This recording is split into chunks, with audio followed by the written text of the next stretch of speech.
વાત કરીએ રાજકોટની ગોપાલ નમકીનમાં લાગેલી આગ મોડી રાત્રે કાબૂમાં આવી।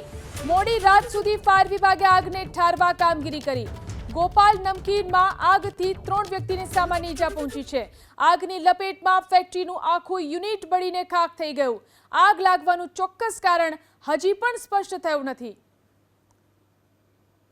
તો રાજકોટમાં ગોપાલ નમકીનમાં જે ભીષણ આગ લાગી હતી, આગને ઠારવાનું કામ મોડી રાત સુધી ફાયર વિભાગ દ્વારા કરવામાં આવ્યું। આ ઘટનામાં 3 વ્યક્તિને સામાન્ય ઈજાઓ પહોંચી છે।